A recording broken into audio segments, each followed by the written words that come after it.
Hello everyone, my name is Ulla Næsby Tawiah and I'm the director of Danida Fellowship Centre.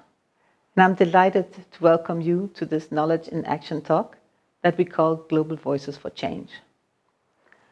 The global challenges of today call for knowledge sharing and collaboration across countries, across sectors and disciplines. And inclusive solutions must be found through the joint efforts of many different stakeholders, such as communities, the private sector, civil society, public authorities, policymakers, and academia. Today's talk, that took place at the People's Meeting in Bornholm in Denmark in June of this year, is therefore about partnership collaboration. And to bring in global perspective on the topic, you will meet two Danida Fellows. One of them is Mariano Jordan Kristoff. He's a cultural change and natural-based solution manager in the city of Buenos Aires' government in Argentina. And the other is Wambui Mbarire, who's the Chief Executive Officer for the Retail Trade Association of Kenya. You will find that the two of them, although working in very different setups of partnerships and with very different goals, still share similar experiences when it comes to partnership collaboration. To facilitate the debate, we had invited Nadia Masri-Pedersen, who is a senior consultant with Tana Copenhagen. And as the Danida Fellowship Centre's director, I had the pleasure to take part in the discussion too. I hope you will enjoy today's Knowledge in Action talk and be inspired to use the knowledge these fellows share in your own setup of partnership collaboration. Welcome everybody. My name is Nadia and I work in a Danish consultancy company called Tana Copenhagen. Today we'll be continuing talking about SDGs and particularly how achieving the SDGs might look really different depending on the country we live in and the sort of context we're in. But I think we can all learn from each other and recognize some of the specific challenges that we're facing, but also some of the solutions that we might find. We're going to start with a video from Kenya, from the Retail Trade Association, where Wambui is the CEO. My name is Wambui Mbarire from Nairobi, Kenya. I'm the CEO of the Retail Trade Association of Kenya, which is a business membership organization that brings together retailers. Retail is a growing industry, and we pride ourselves as, in terms of GDP, being second only to agriculture. However, a large section of that retail sector is informal. We have 70% informal, and then we have 30% formal. One of the challenges of that informality was that there was never an adaptation of retail as a study project, as a career that you can grow. There has never been a retail curriculum that would allow somebody to leave school and go into a college to study retail. We therefore end up having a lot of people who work in retail simply learn from experience and have no papers to show for their experience. One of the key challenges has been getting the right people, the right team, and getting skilled personnel. So for me, the biggest challenge has been when most people come to work at Kiddie Closet, they don't look at it as a career path growth. They look at it as a place to walk as they go to the next. In 2021, we received an invite to go and to nominate somebody to attend the Organizational Change Management course hosted by DFC in Denmark. We saw that the requirement would be for us to set up an action plan. And it really laid a clear path as to what we needed to do to set up the curriculum. We learned two specific things. Stakeholder analysis and the problem tree analysis. And those two things are what we hit the ground with when we got back to Kenya. So we approached the stakeholders. One key stakeholder was the National Industrial Training Authority, commonly referred to as NITA. At the shop floor, we have people who have already been doing this work for ages, and without professionalism in any sector, the outputs are very weak.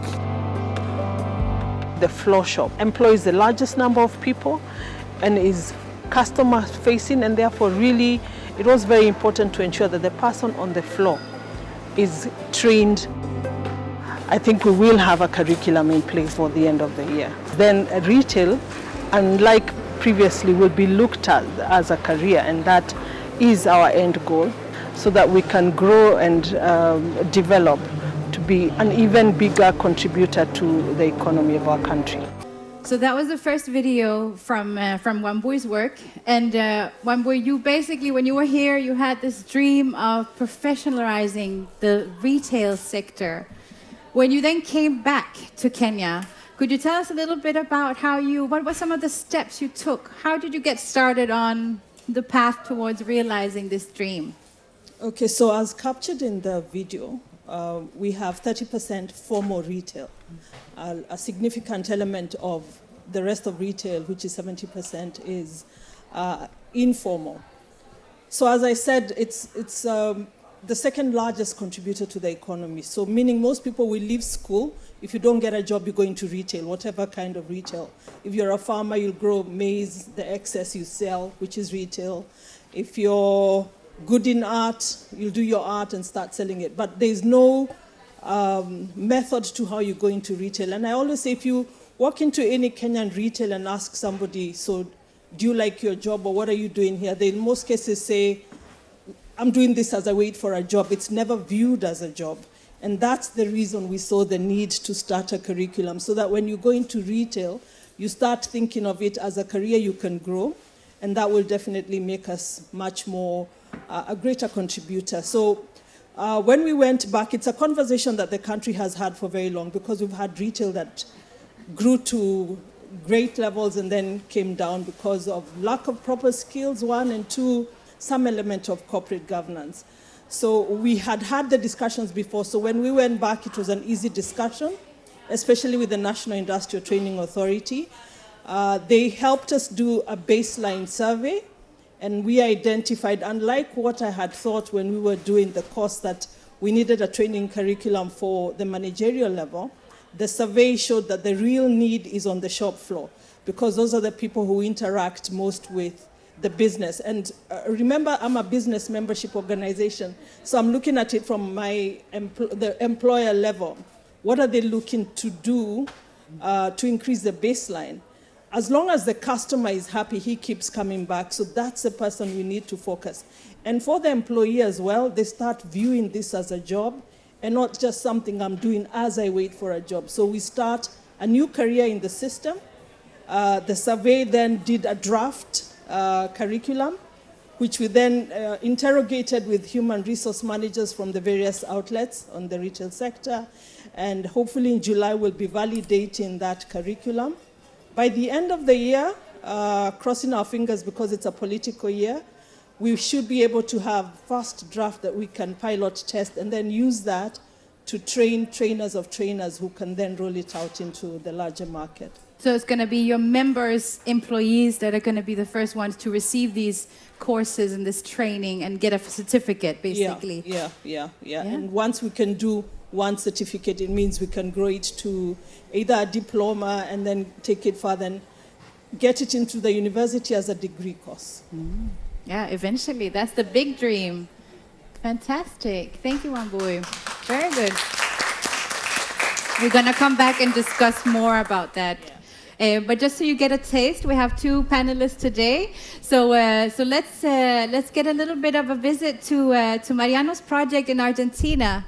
Maybe to give a context, Mariano, you attended the course in Copenhagen 2 years ago. So whereas Wambui, you were here in December. So we're talking about a bit different time spans in terms of how long you've been implementing these projects. Are you ready for another video? Yeah? Good? We started 2 years before with the dream. We went to Copenhagen to have the analysis of the situation.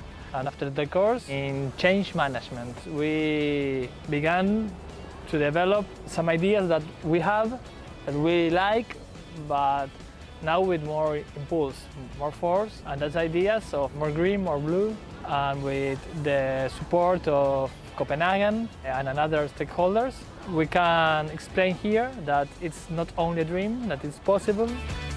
Sergio and Mariano went to a change management course.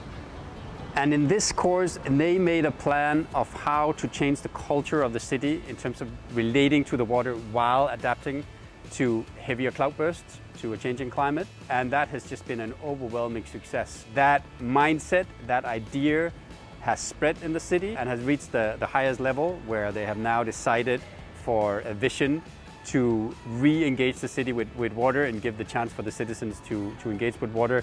And that all stems from Sergio and Mariano making an action plan for this to happen at that course. And some of the tools that they got to implement a cultural change in an organization happens from that course.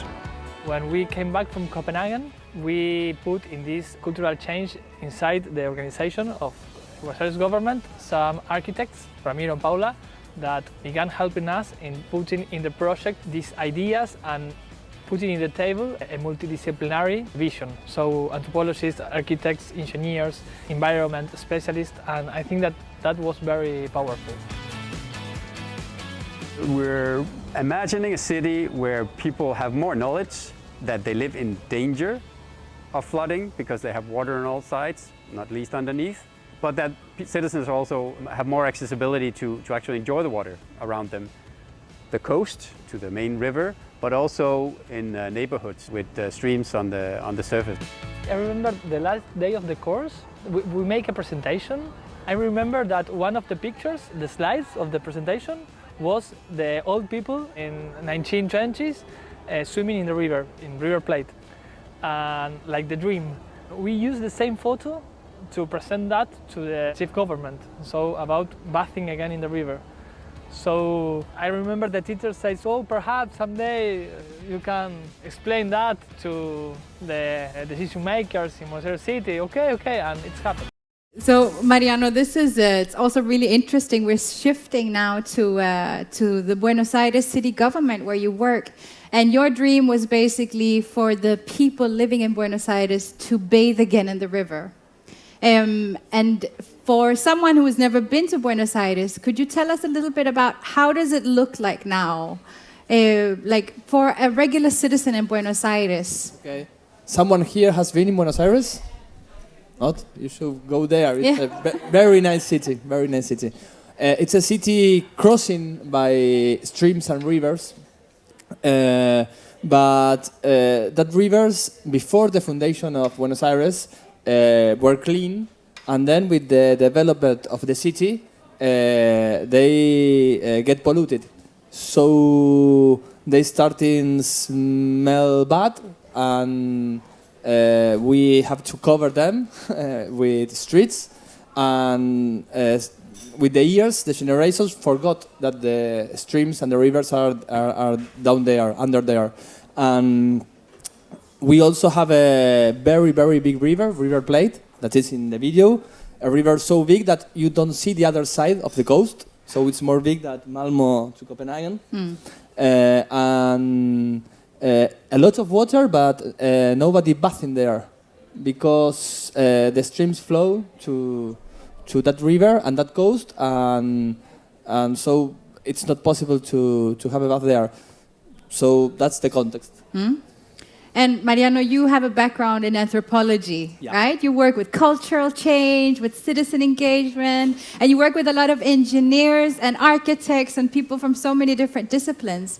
When you came back, because you also had your friend Sergio, who is an engineer, on the course, and when you went back, what were some of the key activities? Like, how did you start with this project? Because it needs a lot of political willingness and a thumbs up from the governor and all of that. So how did you start implementing this project? Well, we start getting people on board. First, we start with our team and ask ourselves if it's a problem of the team, if it's a problem of the organization, if it's a problem of the city, so how bigger is the problem. And to get some support, we found inspiration in the old people because we have 3 generations that forgot the relation with the water. So the challenge is recover that relation with water. But the old people remember the memories of the people bathing in the river, and they get very emotional with that. So we mix that memories with the co-creation in workshops with children's of the schools, and they make it simple because we ask them, what is your dream? What city you dream? What city you want? And of course, what's green, what's blue, what's swimming in the river. So they get support for impulse the idea. And of course, strong support of stakeholders like Copenhagen municipality, World Bank, that say behind us, this is factible, this is possible. Go on. So it sounds like what you did is you, first of all, asked yourself, is this problem that we're trying to fix, people's relationship with the water, as well as the issue with flooding that you're facing in Buenos Aires, is that a problem that everybody can relate to? So you try to sort of, is this something that everybody is concerned about? And then you took the dreams of people who remembered what it felt like to have a river to bathe in, as well as a young generation, and you tried to create one vision. Yeah. And then implement some solutions to move forward with that. First, we implement some signs in the streets that 400 signs that says under the street we have rivers, and then we implement a river restoration in a park, so water flowing again in a park. That is a very iconic project. And now we are moving forward with having the first beach in Buenos Aires. So perhaps if you go there, You can swim in the beach. yeah. Very nice. We're going to come back and talk much more about that. Thank you, Mariano. Very good. So as you can see, both Wambui and Mariano have been working on implementing these action plans. And it would be nice, Ulla, to hear a little bit more about, from DFC's side, what does it mean, this thing of trying to come to sort of connect learning with taking action? And what is that all about in the learning programs? Thank you. Yes, because we have a lot of individuals like Mariano and Wambui who come to Denmark, and they get inspired and they want to go back home and change their organizations, change the communities, change their cities. So what we try to do is to give them some tools to do that. So first and foremost, we try to inspire them by inviting them to go out and see things, you know, like you went to see a lot of different things. You also went to see a lot of things. We also try to give them this action plan that they bring from home. They say, we have a challenge, what do we want to work with? And people like Nadia and others, they give feedback to the action plan, but also the peers from different countries on the course. They give also feedback to the action plan because we can learn a lot from each other. Then we try to work with communication. How do you actually go back and communicate to your city or to your organization that you have this dream, that you have this vision for change? Fantastic. Thank you, Ulla. So I think, maybe Wambui, you can help us understand a little bit when you come back and you try to implement such a project. You're a business association. Mariano, you work in the government. What are some of the challenges you face? Because you're interacting and trying to engage different ministries and national institutes. How do you do that? And in what way is it challenging, or what works well doing it? Okay, I think the first thing I remember is when we're here, as I said, we thought we want to do a managerial training. But then you go back and you discover, well, that's not what you really need. I keep saying I was lucky because it's a discussion that we've had. So I guess it was easy because I now have a plan. The challenge is going to be once we've done the validation next month, how quickly do we adapt it into the education system, for example? How quickly can we get people to actually start being trained using the curriculum? As I said, it's an election year, which means we might lose time to January. Will that then lose the momentum that I've gained? Will it be that much harder to continue? I'm hoping not, because it's not really dependent on the political class, but to get it into the education, the National Examination Board, that could get delayed. But as long as internally we are able to start using it, I think we'll make some leadway in the next 6 months, hopefully. Mm-hmm. Yeah. So you could get some practical experiences, but the formalization of it would be a bit more difficult. Yeah. However, I do feel that given the need, the 70% that actually plays in retail creates an employment for itself. And making them own whatever it is they do as they wait to, quote unquote, get a job. If they start owning it, one, it formalizes and professionalizes the sector, and two, and most importantly, people own it and can create employment within it because they see it as a career. Yeah. And I remember one thing that at least struck me, I've known you for a while now, but some of the things you've been explaining about the Kenyan retail sector has been that you've had a lot of really successful supermarkets that were family owned, but then they were really successful and they shut down. So could you speak a little bit more about why does that happen, and how could you see that professionalizing the retail sort of as a professional career, how could that help the Kenyan economy and the retail sector? Okay, so the supermarket sector is the largest sufferer of this lack of skill. So we've had large supermarkets that grow from a branch to upwards of 50 branches.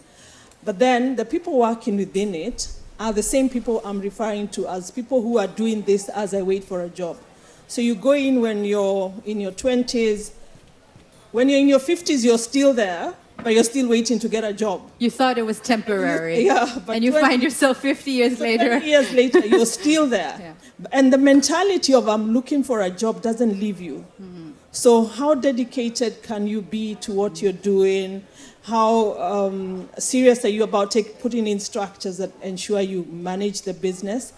It also means you have one leg in, one leg out for the longest. It also means you have people who went to school to do insurance or to do marketing or to do something else, running a business that they really don't understand. I know if you speak to a real retailer, they say there are two things you need to really know properly to be able to manage retail. That's your cash flow and your employees. So if you don't have the skills to do that, we are going to have a challenge. And that's what we really would want to change. Yeah. So it sounds like it's almost a bit embarrassing. People cannot see the retail job in retail as something they can be proud of, but it's just, I'm doing it because I can't find anything else. Yeah, very interesting. Thank you. So I hope you don't get confused jumping from Kenya to Argentina, but it's just But I remember, Mariano, from your stories and sharing, trying to get this political backup. I can imagine in the Buenos Aires city government, there are a lot of political priorities, and you're trying to work on this thing, but you might have a political leadership that thinks, we shouldn't do this. I remember you met I think you were talking to the governor about the beach idea. Could you share that story with us? Yes, the first challenge of change was the recognition of the water as an opportunity to make a more attractive and enjoyable city. We are a flooding team, so there the natural-based solutions helps a lot because protect us for flooding, but also contribute to a more attractive city, and are more cheap than making a very grey pipe. So the first challenge was that one, first put the water in the political agenda. Then when we present some ideas, I remember one meeting in the coast of the river that when I start talking about open rivers, they say, you will get fired. Because it's an engineer team that do pipes. So they're under the ground. They're not on top of the surface. And I remember one of my boss that say, I'm the first that have opposition to that. We will not do that. And then with the cooperative workshops with the childs and with some citizen participation and support of stakeholders, we continue pushing. We put evidence that shows that it's a good opportunity, and then she laughed about that. The stories say, okay, it's a good idea, and now it's the first that is pushing that. So she's now promoting the idea. So it seems like it's almost as if you're opening people's minds to the possibility that's there. Like you mentioned that you brought evidence to sort of support the idea? How did you do that? What kind of evidence was that? Well, the first point there in the evidence is that our approach is a multidisciplinary approach, multidimensional approach. And I think that it's very important because we are not talking about water management of amount of water in a rain. We first discover that the water is not only a problem that can get as flooding, it's also an opportunity to make a more attractive city. So in that multidimensional approach, we work with education programs that are very important for us, capacitations to teachers. We develop some interactive experience to make some awareness. We put signs in the streets, remember that there is a river, and then we need some iconic project to push more. And Some success stories or... yes, and some project that put the issue there. So we move with the restoration of a river in a very iconic park of Buenos Aires, and then with the beach. So it was very complex, getting on board all the areas, but it's a culture there in the government of move fast and make it happen. So. And it's something new, you know, it's the first time it's being done.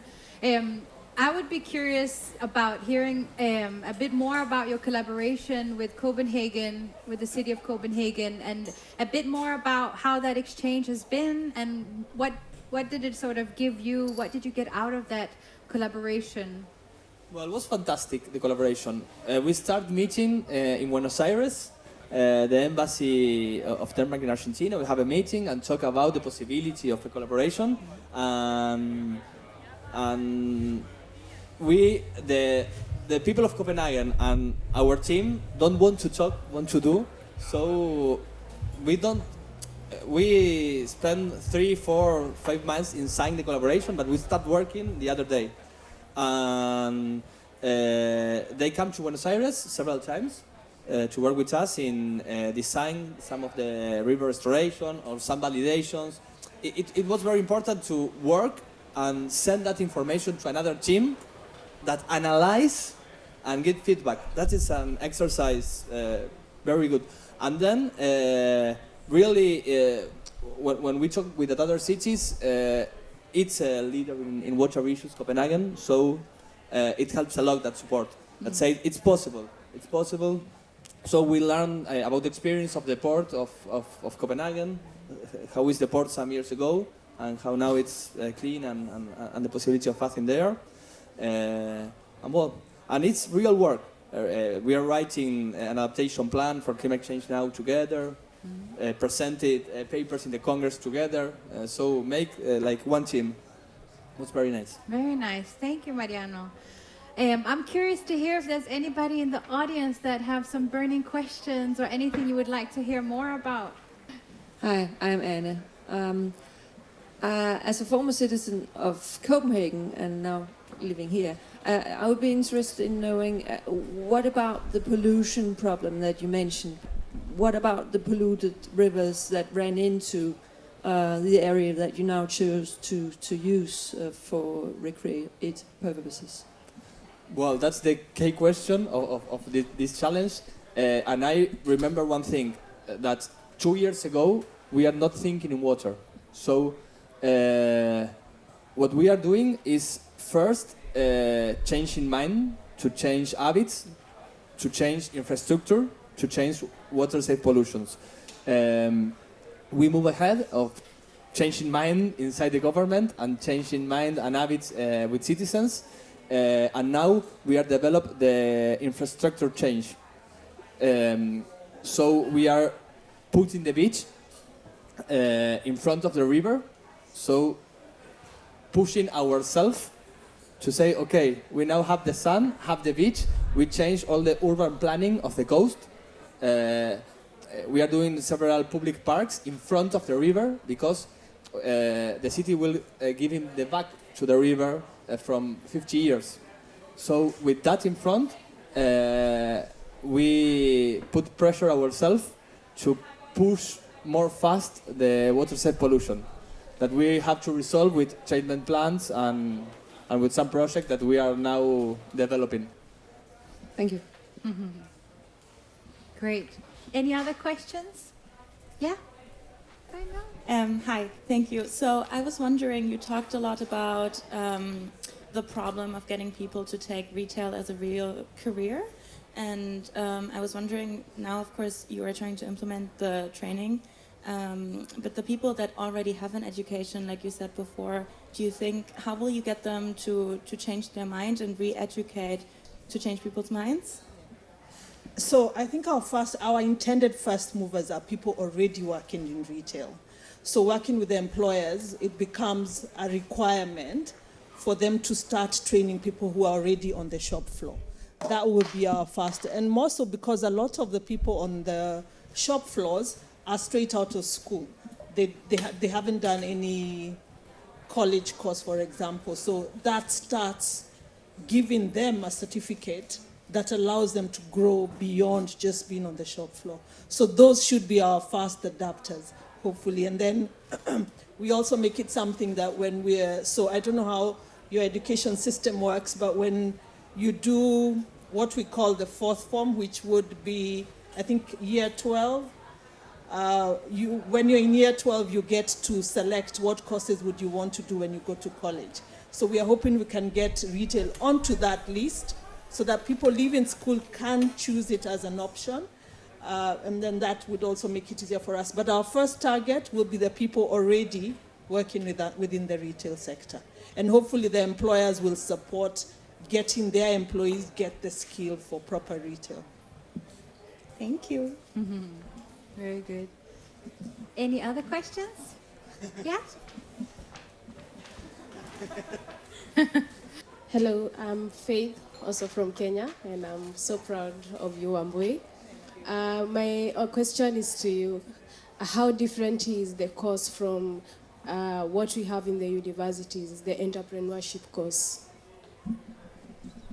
We keep saying entrepreneurship is very general. It's very general. So that's what would be different about it.